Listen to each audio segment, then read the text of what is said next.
Hey YouTube, welcome back to our channel, The Crazy Coder. In this video, we're going to talk about the topic loops. So, what are loops? Loops are just statements provided by C programming language in which we can do repetitive tasks or repetitive iterations. Say for example, I need to print hello 10 times. It would be difficult if I just use the print command and write 10 times hello in it, or I use print command for 10 times. So loops helps us to do multiple iterations. We just write the command which we want to do it again and again inside the loop, and the loop executes that command multiple times. So on the whole, loops helps us to do repetitive tasks or repetitive iterations. So this was about loops. If I need to explain about loops, say loop is a circular thing which runs again and again, and it always runs in one direction, which is forward. If I run the loop from 1 to 5, what would you say? How much repetitions it's doing? It's doing 5 times, right? From 1 to 5. If I do 5 to 1, how many times it's running? Same 5 to 1. If I do from 7 to 11, how many iterations? Same 5, including both the numbers, right? Or 11 to 7, it's running the same 5 times. Only the numbers are changing. The logic remains the same. What I'm trying to say is, if I run the loop 1 to 5, the loop runs like this: 1, 2, 3, 4, and 5.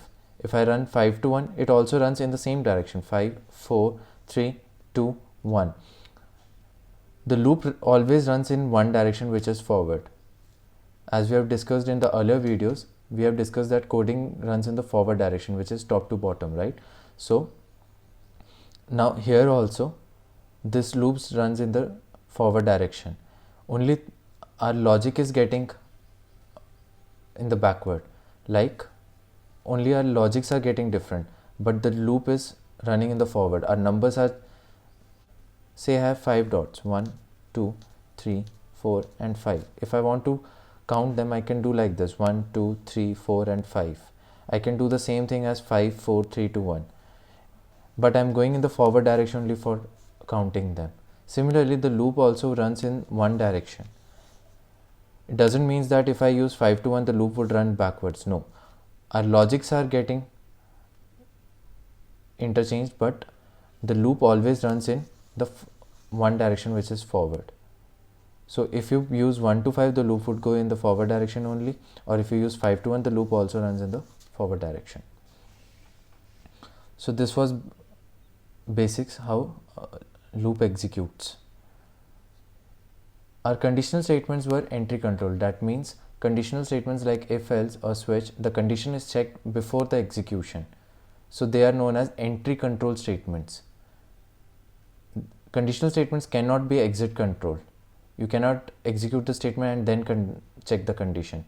You always first check the condition and then execute the statement block. In similar way, loops have two types of, one is entry controlled and the other one is exit controlled. In entry controlled, we have two type of loops. One is for loop and the other one is while loop. In exit control loop, we have do while.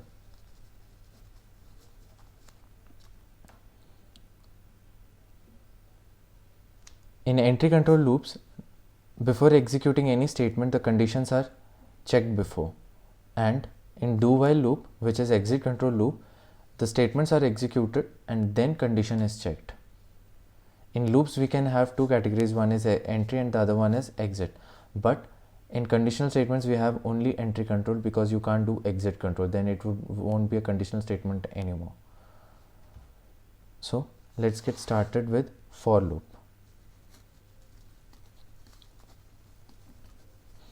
First, we will be doing for loop from entry control category, and then we would be proceeding for while loop and do while loop. For loop, I'll be telling you the syntax and then the example. So let us see the syntax.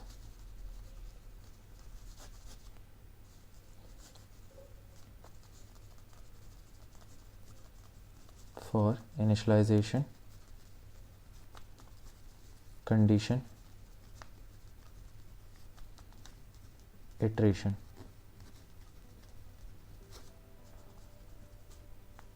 And this curly brackets would be your statement block.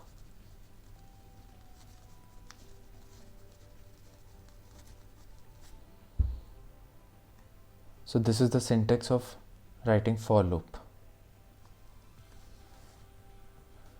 Let us see an example. In this example, we would be making a for loop which prints hello 5 times. So for, let us say we have one variable int x, and x is equals to 1, x is less than equals to 5, and x plus plus, and we'll printf.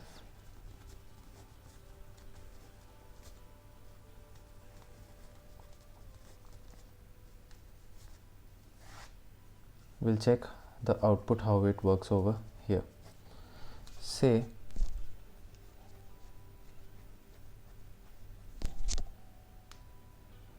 first, understanding for loop, we need to know how for loop executes.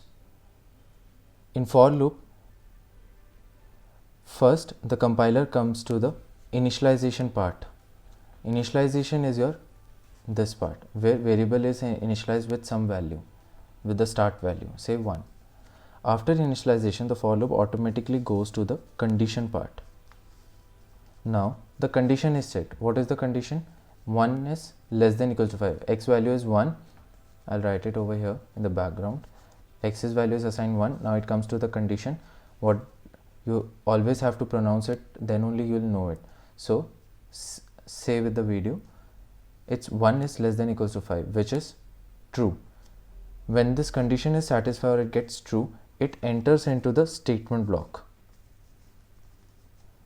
So in statement block, whatever we write the statements, those statements would be executed. In this program, I have only one statement, which is I'm printing hello. If I put n number of statements, that statements would be printed how many times this condition is true.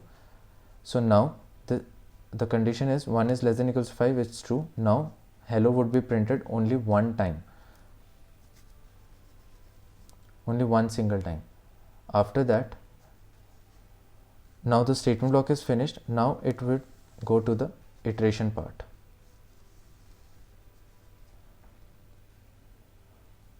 Now over here x value was 1, right? Now x value would be increased by 1 and it would be stored inside x, which is 2 right now. Now after iteration, the for loop would automatically go again to the condition part. Now what is the condition? X value is changed, so condition would be 2 is less than equals to 5. Now it would go again. Why? Because this is entry control loop. The condition is checked. Now it would enter again and print hello one more time. Now after statement block, it would again go to iteration part and it would check again the condition. So now the value is changed to 3. 3 is less than equals to 5. And now the condition is satisfied. It would enter and print hello once again. Now it would go again to the iteration after statement block. It would increase it by 1 more and the x value would be 4.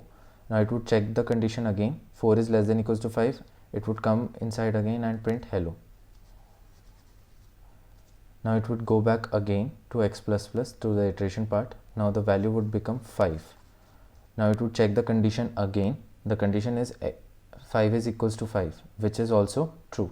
So now it would go again and it would print hello.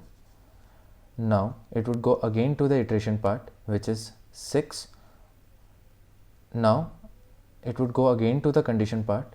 Now it will check the condition, what it is. 6 is less than equals to 5, which is false. Now it won't enter, it would exit from the for loop. So your steps are first, second, third, fourth, and this fifth step would occur only when condition gets failed. So I'll repeat it again. First is initialization, then it goes to the condition part, then it goes to the statement block, iteration, condition, statement block, iteration. This process continues till my condition gets failed. So initialization, condition, statement block, iteration, condition. This process would be executed until then the condition is failed. So you have to remember this flow. Then only you can find the errors or mistakes which you do while making a program. So remember this flow which I have told you. So this was all about for loop. We would be discussing about while and do while in the upcoming video. So if you have liked this video, do like this video and subscribe to our channel. We have a Facebook page as well.